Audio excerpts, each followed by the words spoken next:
نحمده ونصلي على رسوله الكريم أما بعد أعوذ بالله من الشيطان الرجيم بسم الله الرحمن الرحيم رب اشرح لي صدري ويسر لي أمري واحلل عقدة من লিসানি يفقهوا قولي। সম্মানিত দর্শক শ্রোতা, আসসালামু আলাইকুম ওয়া রাহমাতুল্লাহি ওয়া বারাকাতুহু।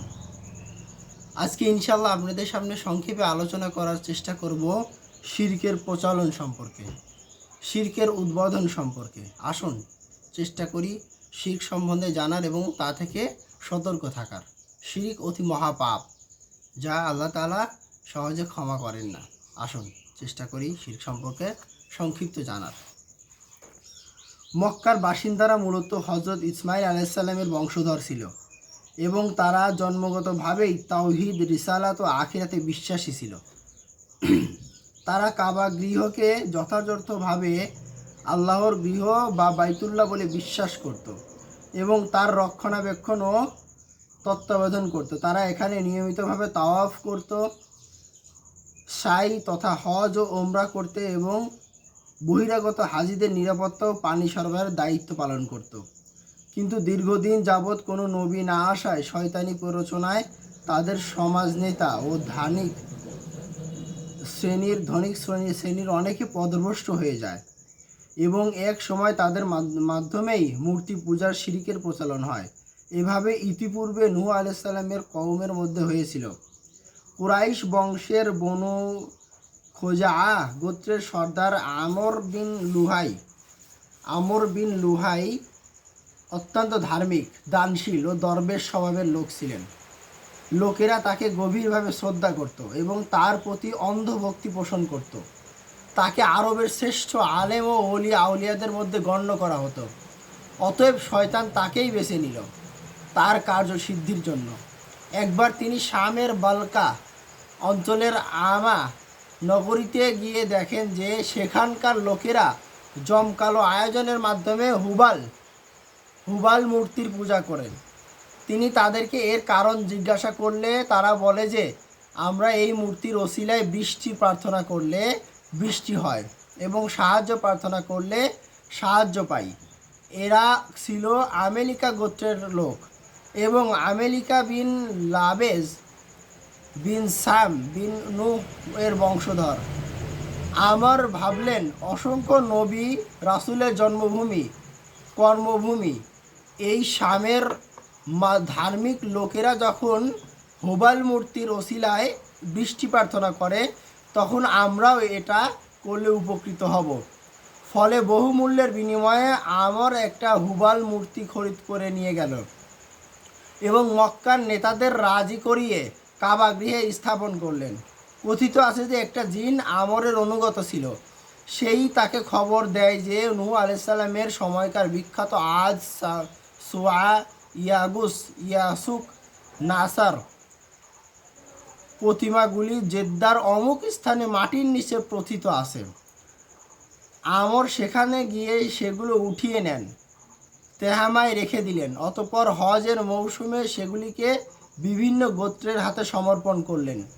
এভাবে আমর ছিলেন প্রথম ব্যক্তি যিনি ইসমাঈল আলাইহিস সালামের দ্বীনে পরিবর্তন আনেন এবং তাওহীদের বদলে শিরকের প্রত্যাবর্তন করেন। অতঃপর বনু ইসমাঈলের মধ্যে মূর্তি পূজার ব্যাপক প্রসার ঘটে।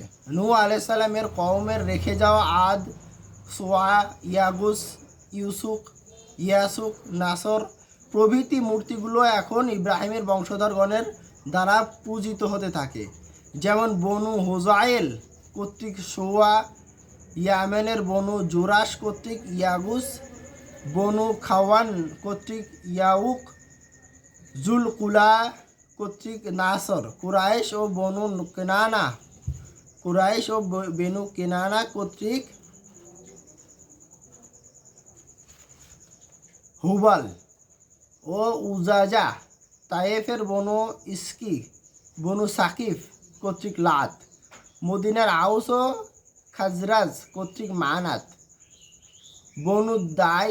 বনু তাই কর্তৃক ফিলস, ইয়ামেনের হিময়ার গোত্র কর্তৃক রিয়াম, দাউস ও খাসআম গোত্র কর্তৃক জুল কাফায়েন ও জুল খালাস প্রভৃতি মূর্তিসমূহ পূজিত হতে থাকে।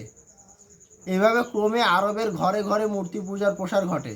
ফলে মক্কা বিজয়ের দিন রাসূলুল্লাহ সাল্লাল্লাহু আলাইহি সাল্লাম কাবা গৃহের ভেতরে ও চারপাশে 360টি মূর্তি দেখতে পান। তিনি সবগুলোকে ভেঙে গুঁড়িয়ে দেন এবং কাবা গৃহ পানি দিয়ে ধুয়ে সাফ করে ফেলেন। রাসূলুল্লাহ সাল্লাল্লাহু আলাইহি সাল্লাম বলেন, আমার সম্মুখে স্বপ্নে জাহান্নামকে পেশ করা হলো। অতঃপর আমাকে দেখানো হলো আমর বিন আমের আল খুজাইকে। জাহান্নামে সে তার নারী ভুঁড়ি টেনে বেড়াচ্ছে।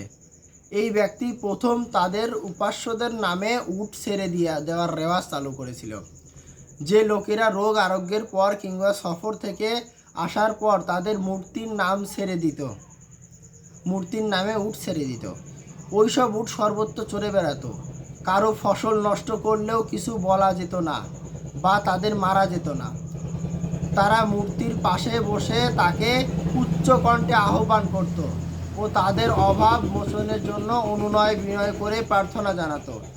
তারা ধারণা করত যে এই মূর্তি তাদেরকে আল্লাহর নৈকট্যশীল করবে এবং তাদের জন্য আল্লাহর নিকটে সুপারিশ করবে।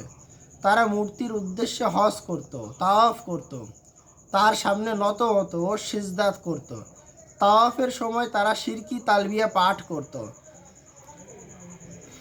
রাসূল সাল্লাল্লাহু আলাইহি সাল্লাম তাদের উদ্দেশ্য কদ থামো বলতেন। এই জন্যে আল্লাহ বলেছেন, তাদের অধিকাংশ আল্লাহকে বিশ্বাস করে অথচ সেই সাথে শিরিক করে। সূরা ইউসুফ 12 নম্বর সূরা 106 নম্বর আয়াত। তারা মূর্তির জন্য নজর নেয়াজ নিয়ে আসতো এবং মূর্তির নামে কুরবানি করত। সূরা মায়েদা 5 নম্বর সূরা 3 নম্বর আয়াত। তারা মূর্তিকে খুশি করার জন্য গবাদি পশু ও চরণ ক্ষেত্র মানত করত, যাদেরকে কেউ ব্যবহার করতে পারতো না। সূরা আনাম 6 নম্বর সূরা 138 থেকে 140 নম্বর আয়াত। তারা তাদের বিভিন্ন কাজের লাভ, ভালো মন্দ, ফলাফল ও শুভ অশুভ নির্ণয়ের জন্য বিভিন্ন প্রকারের তীর ব্যবহার করত। সূরা মায়েদা 5 নম্বর সূরা 90 এবং 91 নম্বর আয়াত, যাতে হা, না, ভালো মন্দ ইত্যাদি লেখা থাকতো। হোবাল দেবতার খাদেম সেগুলি একটি পাত্রের মধ্যে ফেলে তাতে ঝাঁকুনি দিয়ে তীরগুলি গুলিয়ে ফেলত। অতঃপর যে তীরটা বেরিয়ে আসতো সেটাকেই তারা ভাগ্য মনে করত এবং সে অনুযায়ী কাজ করত। এতদা ব্যতীত তারা জ্যোতিষীদের কথা বিশ্বাস করত এবং বিশেষ বিশেষ নক্ষত্রের অমঙ্গলের কারণ মনে করত। হাদিসটি আছে সহিহ বুখারী 846 নম্বর হাদিস, সহিহ মুসলিম 73 নম্বর হাদিস, সহিহ মেশকাত 4596 এবং 97 নম্বর হাদিস। তারা ফেরেশতাদেরকে আল্লাহর কন্যা বলতো এবং জিনদের সাথে আল্লাহর আত্মীয়তা সাব্যস্ত করত। সূরা সাফফাত 37 নম্বর সূরা 150 এবং 52 নম্বর আয়াত এবং 158 এবং 59 নম্বর আয়াত। তারা নিজেদের জন্য পুত্র সন্তান ও আল্লাহর জন্য কন্যা সন্তান নির্ধারণ করত। সূরা নাজম 53 নম্বর সূরা 21 এবং 22 নম্বর আয়াত। এভাবে বলে আরও অনেক বলা যাবে ইনশাআল্লাহ। আজকের মতো এখানেই শেষ করছি, ভিডিও বেশি লং করব না ইনশাআল্লাহ। আজকের মতো এখানেই শেষ করছি। আপনারা পরবর্তী ভিডিওতে ইনশাআল্লাহ দেওয়ার চেষ্টা করব বেদাতের প্রচলন, বেদাত কিভাবে চালু হয় এবং বেদাত কোথা থেকে আবিষ্কৃত হয় এই সম্পর্কে সংক্ষিপ্ত ইতিহাস আপনাদের জানানোর চেষ্টা করব। আপনারা সকলে ইনশাআল্লাহ আমার জন্য দোয়া করবেন, আমি যেন কোরআন এবং হাদিসের সহিহ ইলম অর্জন করতে পারি এবং তদনুযায়ী আমল করতে পারি। আল্লাহ তাআলা কবুল করুক, আমিন।